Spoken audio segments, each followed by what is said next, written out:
Dobrodošli natrag u In magazin. U svijetu u kojem od posljedica gladi i izlječivih bolesti svakog dana premine 34.000 djece, jedno je sigurno, nešto ozbiljno nije u redu. To je neformalni slogan pokreta koji je proteklog vikenda okupio tisuće ljudi diljem svijeta. O čemu je riječ, pogledajte u prilogu Dinka Bojića. Man, he's still as he was.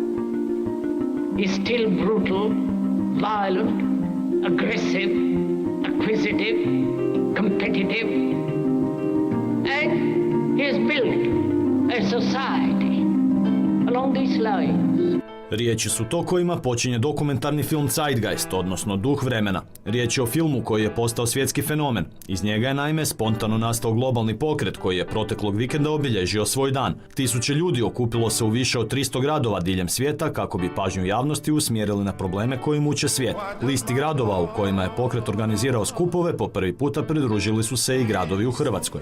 Problemi poput korupcije, rata, pljačke, krađe, to su sve zapravo simptomi monetarnog sustava. Projekcije dokumentarnih filmova, rasprave o svjetskom poretku i dijeljenje letaka održani su u Zagrebu, Splitu, Osijeku i Slatini.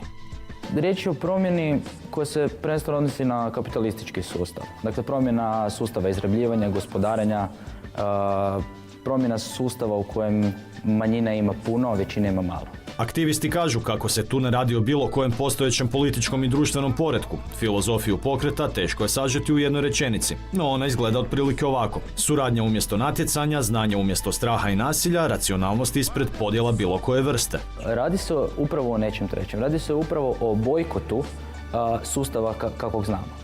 Radi se upravo o bojkotu televizije, banaka, koliko god je to moguće.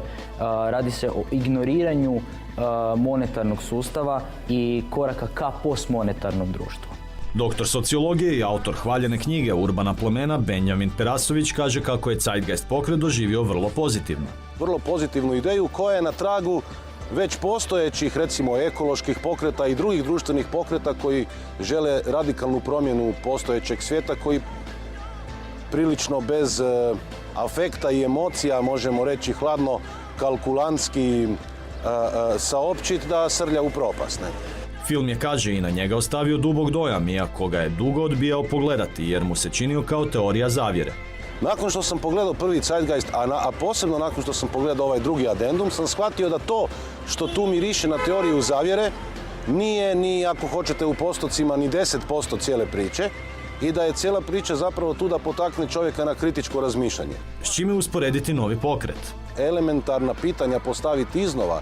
Želi čovjeku poručiti da treba misliti svojom glavom, da jednostavno ne vjeruje slijepo u to što mu sustav države i privrede i šarenih reklama nudi. Mislim da je u tome riječ, a to je onda slično sa mnogim društvenim pokretima kroz povijest.